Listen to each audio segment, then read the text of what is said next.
ora guyu kae resake guyang-guyu wae. Puas kae kok. Heeh, puas. Lah ya kok iso ning kono Mas, biasane ning kene. Nah, iya to. Setia ya. Ya. Nggih. Gimana Mas Gadang? Wong mau ya ditawani Mbak Anting no lho. Mbak Anting kok ngompol. Ngompolan kuwi.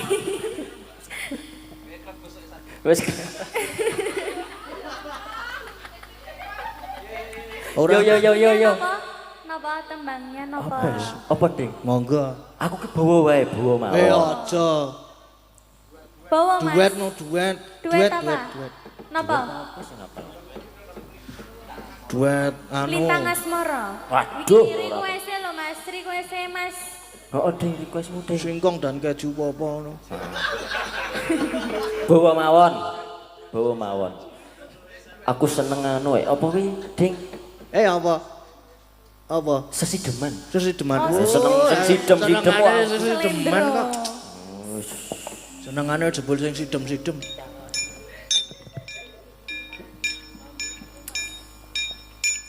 Ayo Mas Gadang. Nah, iki piye to kowe iki? Kon bawa kok malah makru. Ngewel sikilku aku. Hah? Ngapa? Berapa apa? Ngewel sikil ya? Sebentar, Pak. Mbut. Langsung main iki lho, Mas.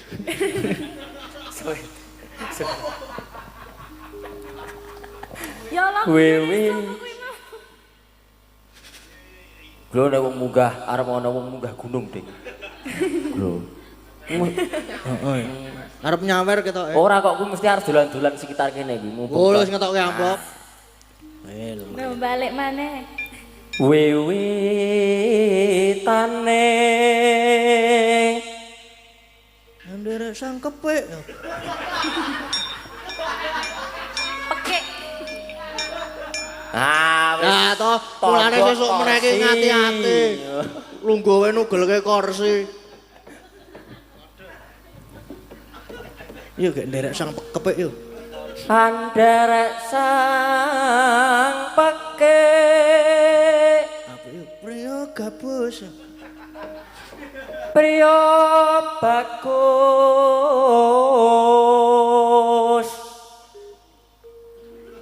kang olah budaya Kota gede. sowan menyang kutha gedhe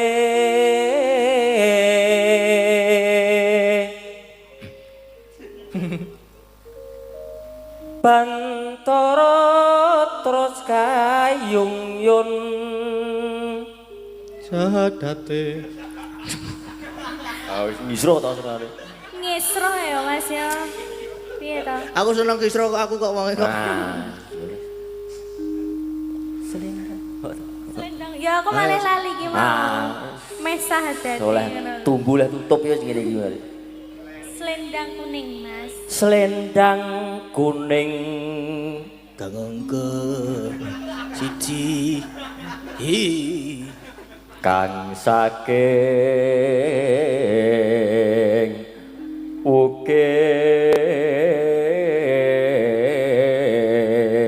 ukir Lah kuwi wis ditonton kok yo. Gangengke lurus ulah. Dine. Lurah misro to Ding kuwi Tuh, ya wis yo. ha Nek ngegem marah-marahi to cebu marah-marahi senengane kok. alah ih kowe Ayo Kang. swara kurang permono Dene Kang. Suara kurang permono. Oh iya, Ding. Dia Sulistya. Bijer. Sing gendir meh kleru ya. jane Pak Ayo. Bijer Pripun, Mbah? ngincang bener aku ati. apa Ding? Ale. Oh bener aku wah Kleru. Oh iya berarti. Wah jelom gedeng. Lo Mas Gadang kuwi lo Kurang marah-marahi lo. permono. Neng wasis ngungkrum.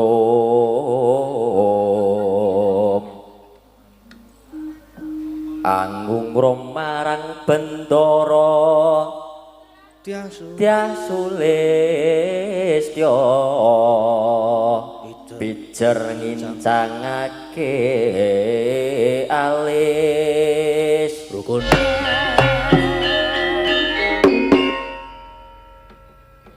Nggih, sampun, nggih. Sampun. Wih, Mas Gadang nganu Requestnya Mas Gadang. berdiri lagi. aku kon ngopo meneh di Wis tos. Yo. Gimana Mas Gadang? Pun. Ya. Napa imbuh malih? Ah, Bun? kowe wis kok senengane mbok kowe kok. Senengane pindho to.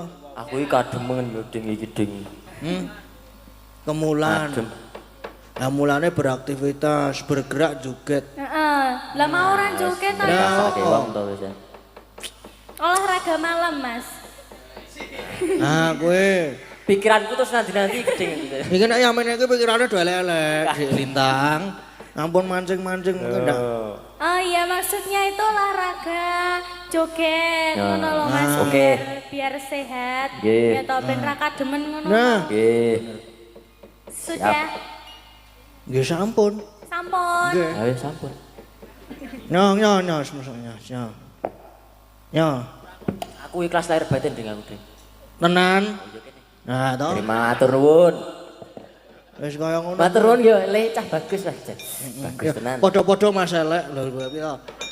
Aku duneke tak bagus ya gleleng no aku no. Iya. Mau ora hae kowe. Hae tak unggahke kene sisan malah. Kalucu banget lho kajane iki. Nang sok elek. Lambene iki elek kae iki. Kaya wayangan kepiakan karo dhewe nang omah kae wah jan. Saisane tragedi dadi kae lagi buronan kok kae iki kok. Sopo? Kae kancaku kae. Buronan ngopo? Wis ana pokoke. Nek kepo nganggo buka nganu channel Dalang Seno. Kepiakan dalange Ki Wisnu Aji Prasetyo. Pas gara-gara pokoke ning ngono kuwi. Pas mase niku maju, mang puter niku wah. Wedi gawe pisan. Lah bar kuwi mulih lho. Wis ratapan kok kae. Iya. Jam pira iki? Isih jam, wah isih 2:30 isih suwe.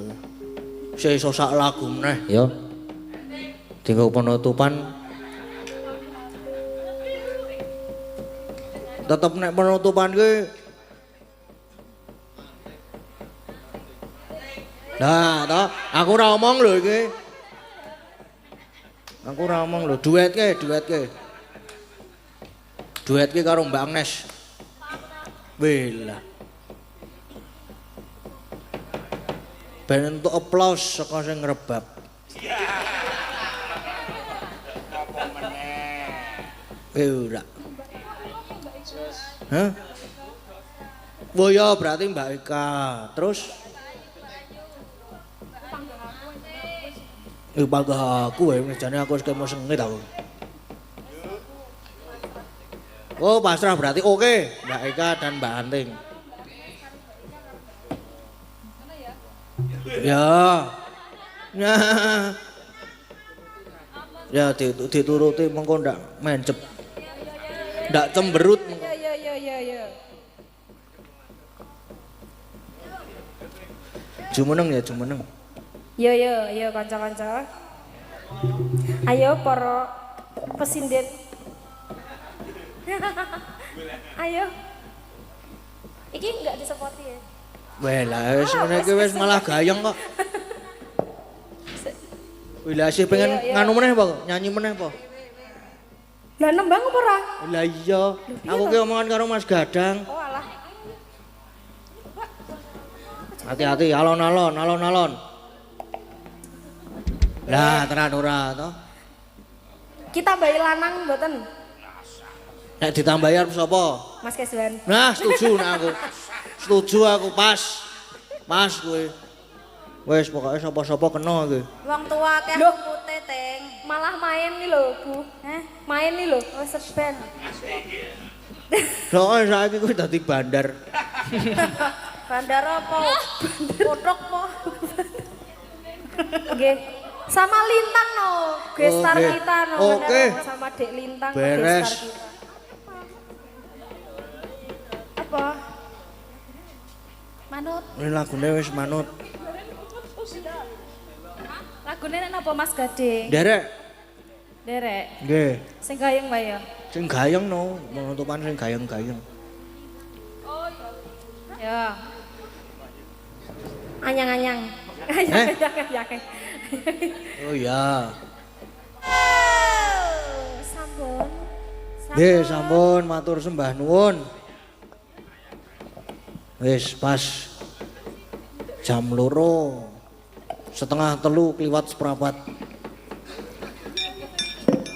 Wis iki, Rok, ya wis cukup ngene iki le guyon le gogojekan. Karo neruske laku kae deloken kae. Sebo kae, Truk. Ndoro Ayu, Wara Sembadra karo Wara Srikandhi kepareng rawuh ing kesatrian Tanjung Anom. Ayo nyaket sowan rono, Gong. Ayo, Gong.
Toto lenggahira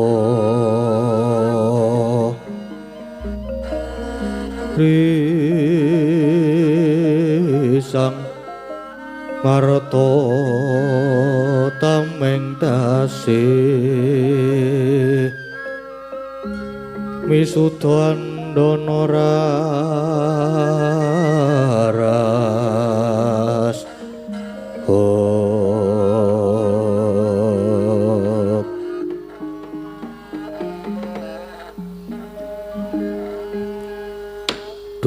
jimat sesembahan kula.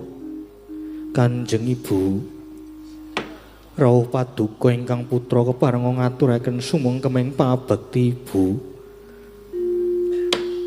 Putraku ngger wong bagus. Ngaturake pabekti banget dak tampa, dadekke teguh kayiwananing pun Ibu ngger. Pangestuku tampanana ngger Abimanyu. Nuwun kapundi dadosaken jimat paripih. Ibu Wara Sri Kandi, kula ngaturaken sumengkeming pabekti. Ya Ger, wis dak tampa akarya bongbong ing penggalih. Pangestunipun Ibu wae tumandu marang sira ya Ger, Abimanyu. Nun inggih kapundi dadosaken daya kasantosan kula Ibu. Blegagag ugag sadulita mel. Ndara Ayu Wara Sembadra lan Ndara Ayu Wara Sri Kandi, kula inggih ngaturaken sungkem pabekti. Ya Kakang Semar wis dak tampa, nanging tiba padha-padha. Kakang Semar ya wis dak tampa tiba padha-padha. Ndara Ayu kekalipun kula gareng ngaturaken sumengkeming pabekti. Kula inggih ngaturaken sungkem Ndara Ayu. Sungkem kula Ndara Ayu. Punakawan Garing Petruk Bagong wis tak tampa kanthi seneng. Garing Petruk Bagong tak tampa. Kanjeng Ibu. Lajeng keparenga cumadung dawuh. Wonten wigatos ing karsa ingkang kados pundi kepareng rawuh wonten kasatriyan Tanjungan Nom. Menapa badhe paring duka Ibu? Yuyongger, rawuhipun Ibu kejaba wis kapang marang putraku. Yaktinipun Ibu iki bubar wae nyumpena ngimpekke marang sira putraku Abimanyu. Kawang-kawang katon Abimanyu kaya ledah ana satengahing bengawan, nanging kedadak kasempya ing alun gegulungan satemah kendang kaprajendang Angka Wijaya. Bareng pun Ibu sari nganti gragapan rasaku, tumulipun Ibu nganti marang Ibu Mayati Ajeng Wara Sri Kandi iki praptana ing Tanjungan Nom. Tuwi kawidadaning putraku Abimanyu ngger. Ibu, paduka sampun prisa piyambak bilih ingkang putra tansah ayem kemawon tansah pinaringan kabagas warasan. Yuyongger, syukur yen mangkono nanging jejering Ibu, lamun nyumpena kang kaya mangkono mesti wae melang-melang nger. Kakang Semar, rening panjenengan kuwi disepuhke. Munggo sing dadi pangimpenku iki mawa pralampita apa Kakang Semar. Ndara Ayu. Kula kinten niki kok leres. Niki sasmita. Kadose kok Ndara Abimanyu badhe nampi pacoban. Mila niki mangke kedah ingkang sami praetna lan surtiti ngati-ati lho. Miat langening kalanggiwan Aklar pandamoncar tinon ler kekonang surem sorote tan padang kasor lan pacaring purnameng gagono dasari mongso katiga dadak sakala praptane Dyan Arjuna akarya kagiyating kalih.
Latmara Sang Arjuna Esmunya kang kamanungsanira sawangnya gendreh manis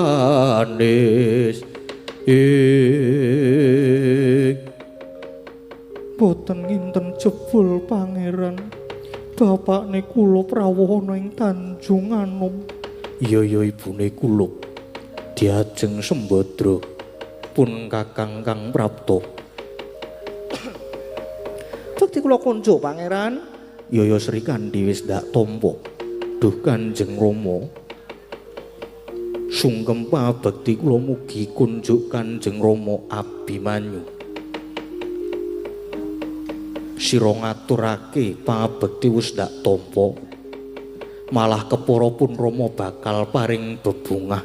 Duh Kanjeng Rama sanget dadosken kagiyating manah. Labatan menapa dene kula badhe dipun paringi bebingah. Ya merga kabeh saka lekasmu. Pakartimu kang wis ngorek-orek. Nyiprati relak letuh gawe wirang marang wong tuamu. Mula pun Rama bakal paring bebungah nyoh iki tanpa ana Abimanyu.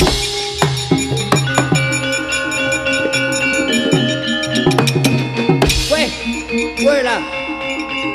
Waduh. Waduh.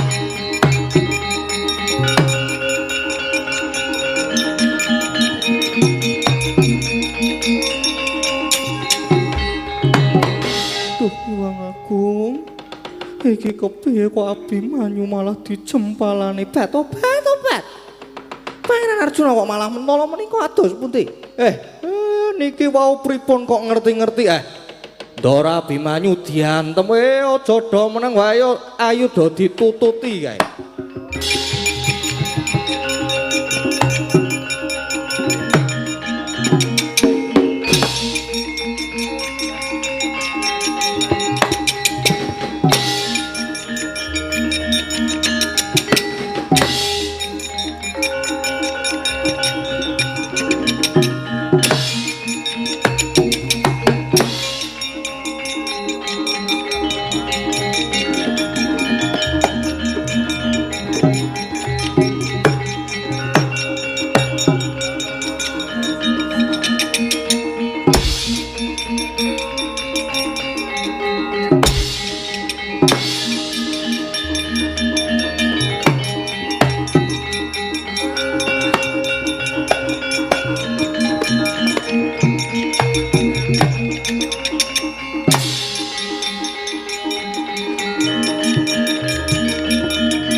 Dosa lan lepat kula menapa ngertos-ngertos kula kok dipun jempalani. Rama menawi ingkang putra saestu nandhang kalepatan. Nadyan kapejana kula boten badhe silak. Nanging dosa lan lepat kula menapa Kanjeng Rama Abimanyu. Dosamu tok kempit tok indit. Rumangsaku Arjuna ora nate memulang anak supaya nyolong. Ora tau mulang anak supaya dadi maling nanging jebul gedhamu. Wani tumindak culika. Wani dusta jamus kalimasada. Aduh Rama, kula malah boten ngertos ingkang dipun kajengaken kowe rasah selak rasah kumbi. Pancen kowe anak murang tata wis ngorek-orek raine wong tuwa. Bebasan Arjuna ilang-ilangan ndok siji. Adile mung kudu tak ajar nyoh tampanana.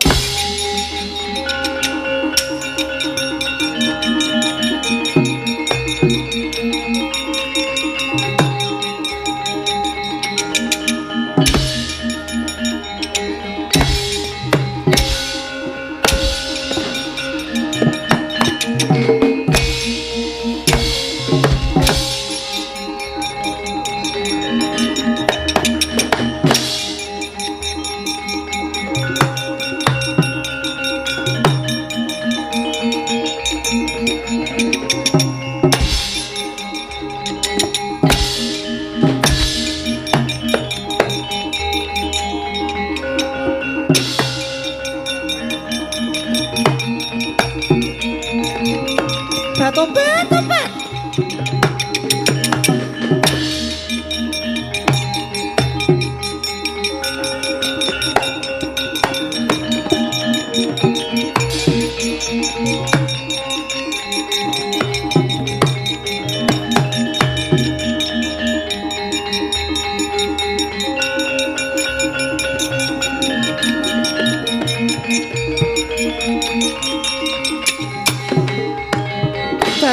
Topet panjenengan menika ados pundi? Tanpa tata mula sora karo anak sageleme dhewe, tanpa cetha perkarane apa? Sri Kandi. Kowe aja melu-melu perkara iki. Mboten melu-melu pripun?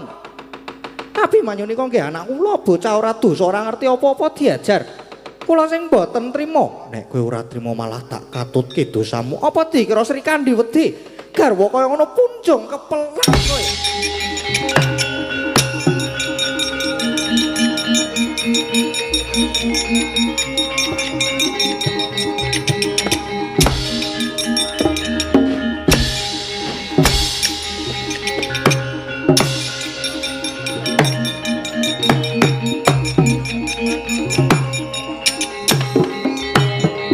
Sri Kandi, aja nganti ngribeti, kepeksa tak lepasi jempare.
Kepiye? Wah wis jan-jan wis wah. Malah ora karu-karuan Ndara Arjuna tegel ngajar Ndara Abimanyu nganti kutah ludira Ndara Ayu Sri Kandi maju. Rekane arep ngewangi Ndara Abimanyu ning malah dilepasi jemparing kuntal. Mbuh, aduh mbuh tekan ngendi. Waduh Ndara Sembadra. Ndara Sembadra niku putrane mangjak sumingkir tebih Ndara.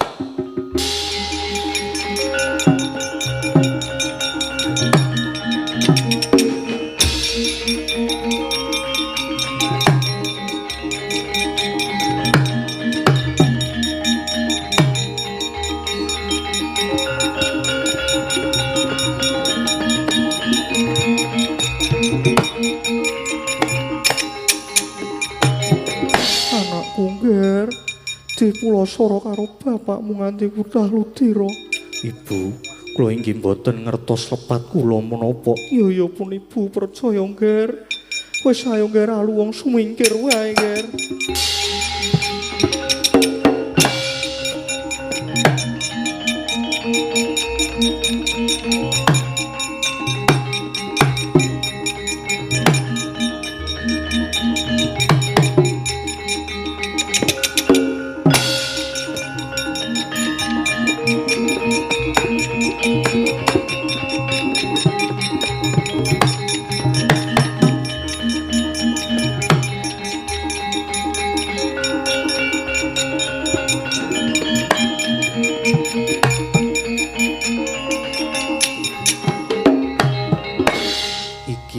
Gatotkaca inggih.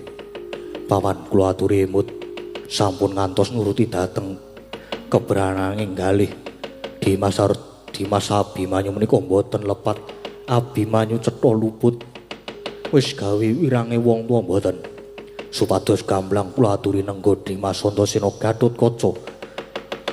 Kowe wis melu-melu perkara iki malah tak katutke dosamu nyoh tampanana.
meh rahina semubang iwang haruna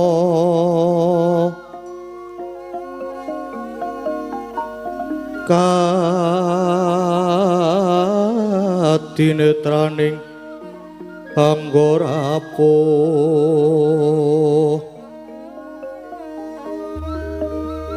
sabdaning kukila ringkanekara saketer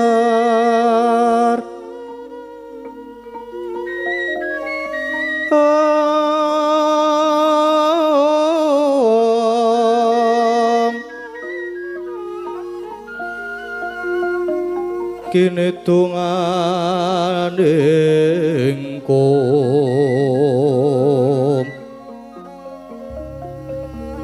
lir using bini panca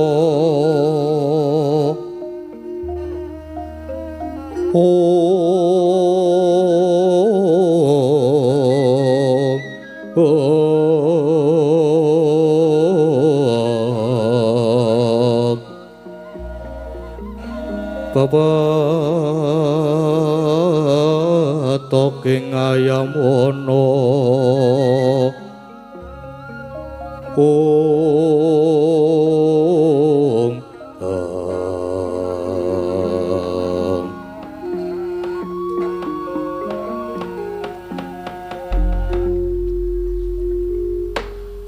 Ilahing Widara Yaksa rumangsa ayem tentrem nggonku madeg brahmana ing pertapan Widara Payung kene. Inggih Remban, namung keparenga kula nyuwun mrisa. Lajeng menapa ingkang badhe dipun gayuh Sang Maha iku? Ya mesti wae kanugrahan wahyu ingkang bakal tumedhak ing Madyapada ingkang dayane bisa ambabar katentreman. Oh inggih, inggih. Yen mekaten kula tetep nderek paduka Remban. Iya, jeneng sira mesti wae tansah ndak kanthi ya mung sumene sawetara.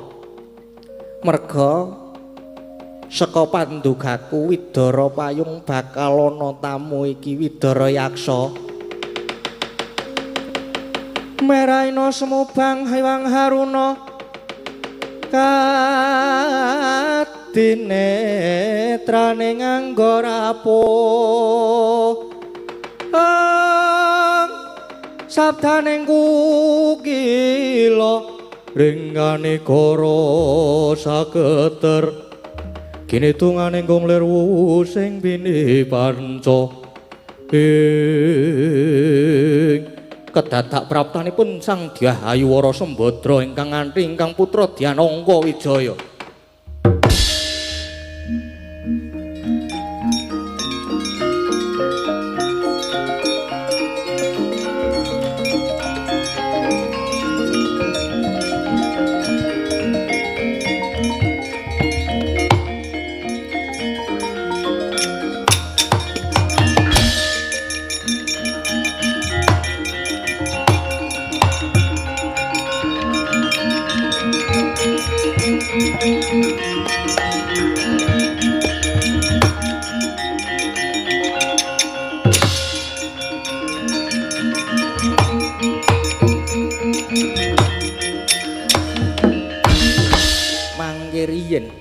Ingkang rawuh menika setunggaling wanita kaliyan nem-neman bagus.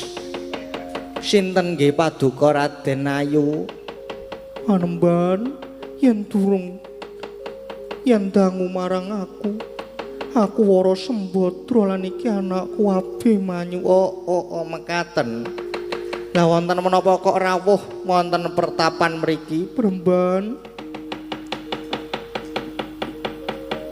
Ya merga saka sengkilinge bapakne bocah iki nganti anakku Abimanyu ora luput dijempalani nganti kaya ngene. Mula aku trima mlayu. Malah iki kepasan yoga dene aku ketemu sawijining pendhita kaya paduka Bremban iki. Lilanana aku nunut ngiyup ana kene ora ketamung sedhe lho ya Penemban. Aduh Sang Dewi, mboten kok ateges kula badhe nduwa nanging kalenggan menika kula badhe kisah sawetawis. Kula badhe minggah sowan wonten ing Kahyangan Suralaya amargi menika para brahmana dipun timbali kalian dewa ing Kahyangan supados anekseni anggenipun para dewa badhe paring pidana dhateng titah ingkang kalepatan dhateng dewa. Lan titah menika badhe dipun cemplungaken wonten ing kawah Candra Dimuka. Dene lepatipun titah menika krana ngertos-ngertos dawah wonten ing Kahyangan lajeng dipun anggep ngrisak wewangunan lan pepasrene Kahyangan. Teka mesake titah kuwi. Banjur titah kuwi mau sapa Penemban? Nggih. Titah menika wonten kalih ingkang nalika semanten dipun jemparing kalian Raden Janaka lajeng kendhang kapracendhang ngantos dumugi ing Kahyangan. Dene titah menika ingkang setri nami Dewi Wara Sri Kandi dene ingkang kakung nami Raden Gatotkaca menika Sang Dewi.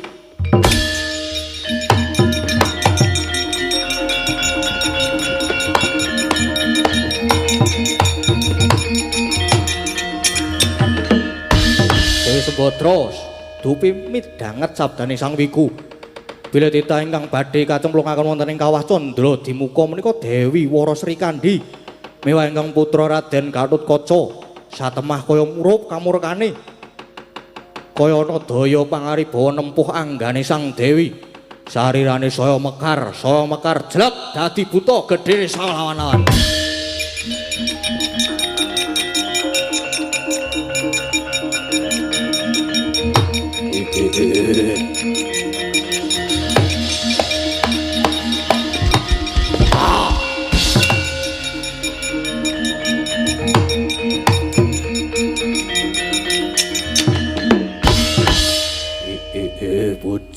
Pucleng iblis lanat padha jek-jekan.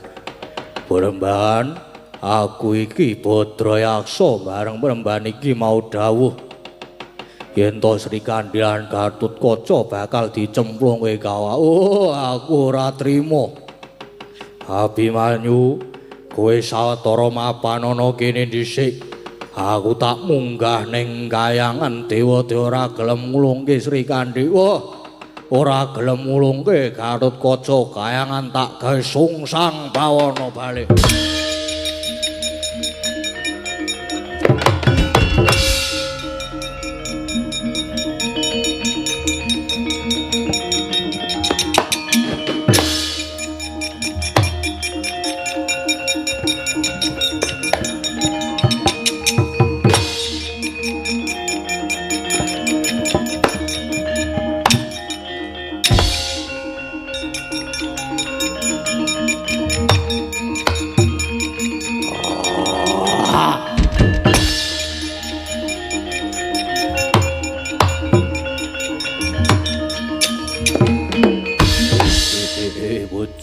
Pucleng iblis larat do jek-jekan. Oh ladalah dewa-dewa padha nasar tumindai Sri Kandi Gatotkaca ora luput teko arep dicemplungke kawah. Oh pori sila matang iki tak dobrake tak jebole Kahyangan tak obrak-abrik rekane atimu.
Kakang Narada.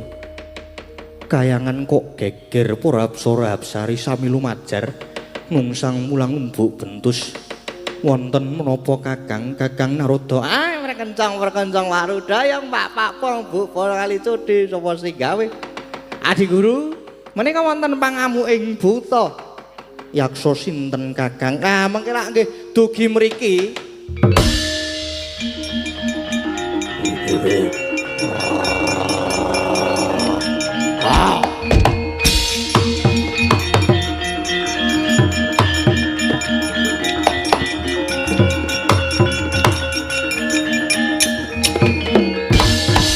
Iki sing tak goleki Bathara Guru. Ya Yaksa, kita iku sapa? Wah, aku iki buta kleyang kabur kanginan. Aku Badra Yaksa. Badra Yaksa. Ngamuk punggung ning kayangan apa karep kita? Merga dewa tumindak sing ora sak mestine. Nyatane wae Sri Kandi karo Gatotkaca tiba ning kayangan nanging malah mbok luputke. Monggo nggone tiba kuwi ora disengaja ya. Ora gelem balekke Sri Kandi lan Gatotkaca. Oh, kayangan tak gawe bosah baseh. Guntur angin guntur geni tampanana Badra Yaksa.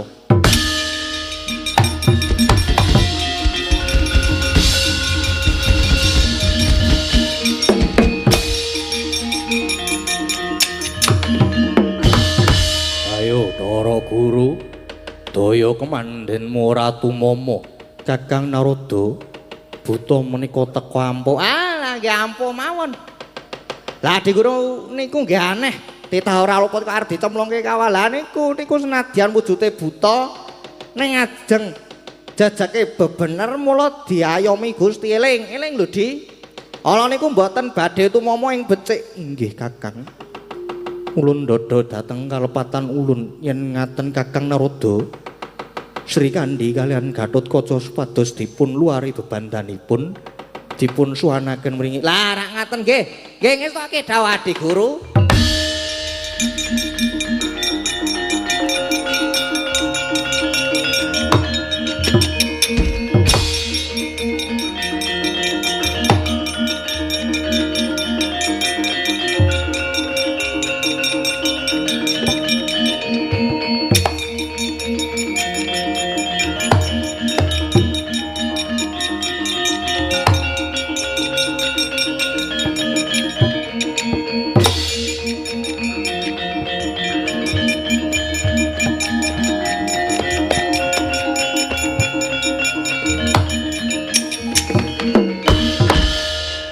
Sri Kandi lan Gatotkaca kita sakloron ulun luari lan Mboya Sida ulun Pidanapati malah ulun ingkang minta aksama ya nggih batu-batu matur sembah nuwun ping kulon matur nuwun ping kulon Badra Yaksa Sri Kandi lan Gatotkaca kanthi bali mudhun Madyapada ya maturke panuwun kulon.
Raden ayo sampun kundur malih wonten pertapan Iya Panembahan, kabeh ya merga saka dawuh pandikamu.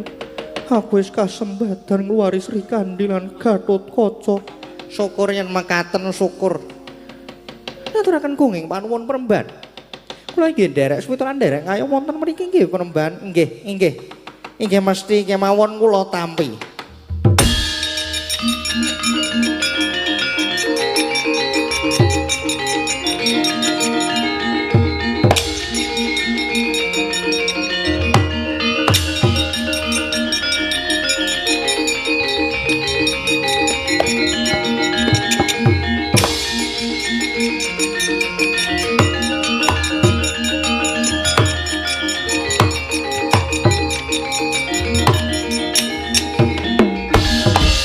Raden Arjuna ingkang rawuh ana pendhita wis ngerti marang aku. Nggih, sinten ingkang boten tepang kaliyan dika Piyai Kajana Priya lan nepangaken kula menika Begawan Widara Dewa. Begawan Widara Dewa. Lah iki garwaku loro kok eneng kene. Inggih. Samenika sami mapan wonten mriki. Sembadra Sri Kandi. Ayo kundur ning Madukara. Moh bapakne saiki wis dadi wong kejem. Wong tegelan aku wis krasan mapan ana kene. Aku mau bali ning Madukara. Bat. Kula inggih. Wonten mriki kemawon monggo Kajeng Pangeran nek ajeng rabi malih monggo. Pun monggo. Wong lanang senengane kok KDRT iki. Bat sampun. Kula wonten mriki kemawon. Kalih kula mawon napa? Anggepmu ki apa? Jur aku tok anggap wis randha ngono apa piye? Begawan Widara Dewa, ketok banget nek kowe milik karo garwaku. Oh, mboten. Niku saking kekajenganipun piyambak, keng garwa kok. Ora, kowe tak anggap pepalang. Mung kudu tak untapke nyawamu Widara Yaksa. Widara Yaksa kowe aja meneng wae untal malang kowe. Oh.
Jebul butane Badar Dimas Setyaki.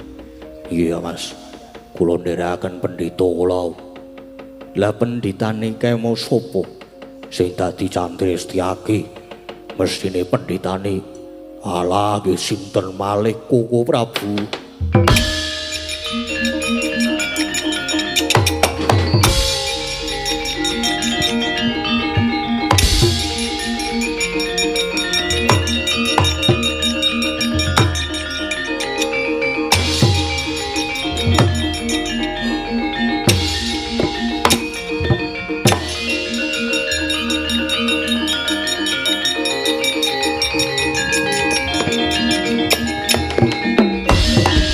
Kok lajeng nyembah dhateng kula menika pripun? Koko Prabu boten nginten jebul paduka madeg Brahmana. Wonten lepatipun ingkang rayi. Nyuwun pangapunten Koko Prabu.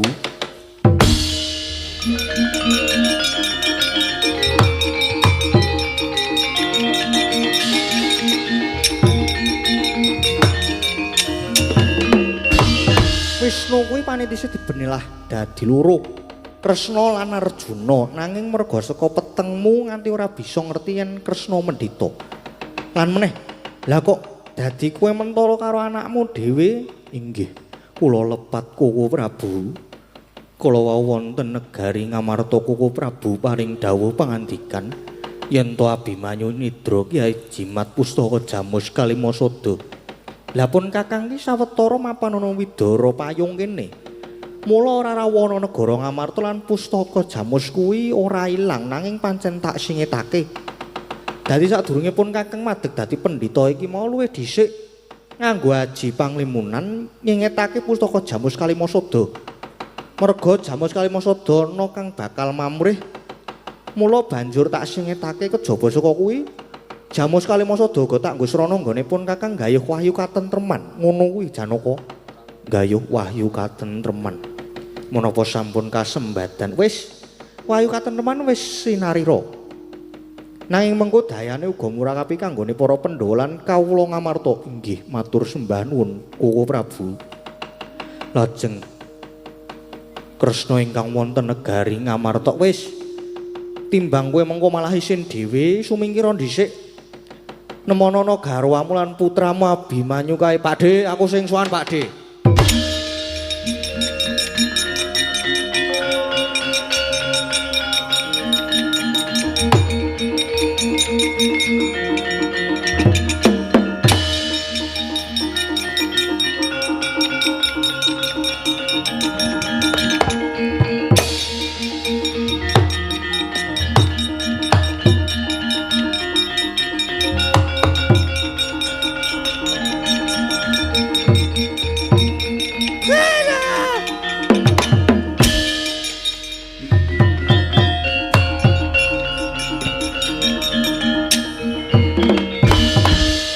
Lho Pakde, sing wis gawe elek jenengmu.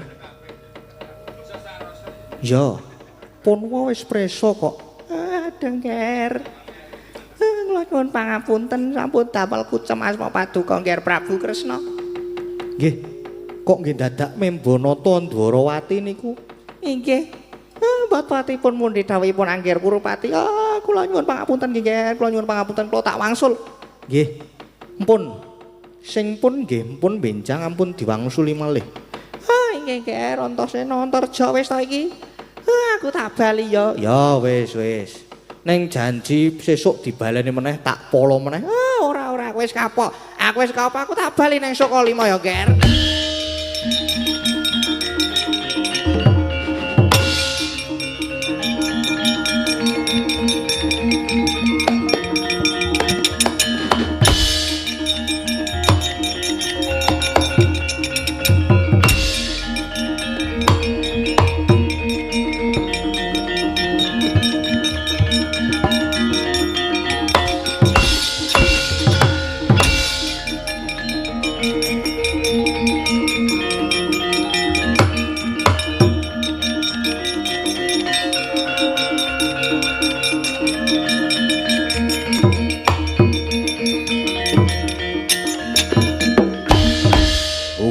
Karepe dhewe Bapa Durna diwirang-wirangke.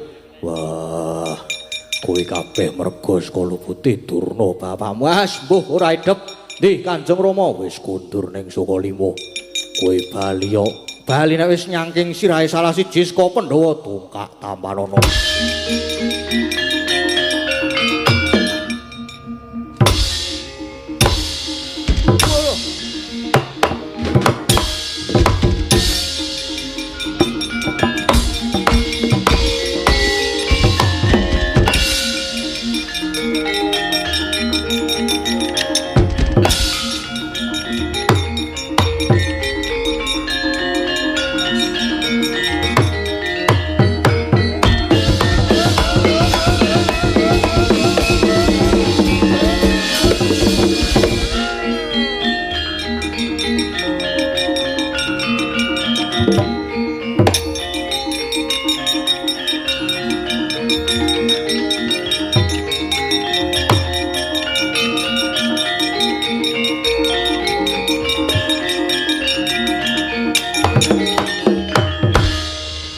Punden niki lampun wahyu katentreman pun purna sing disuwun sageta ambabar kanugrahan agung.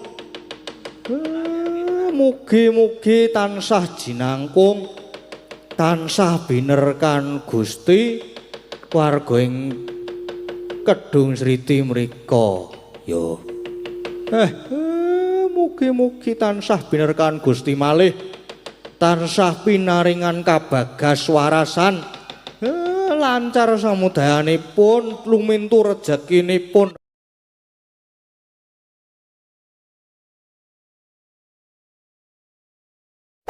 Hey there. Subscribe to my channel. And also press this bell icon.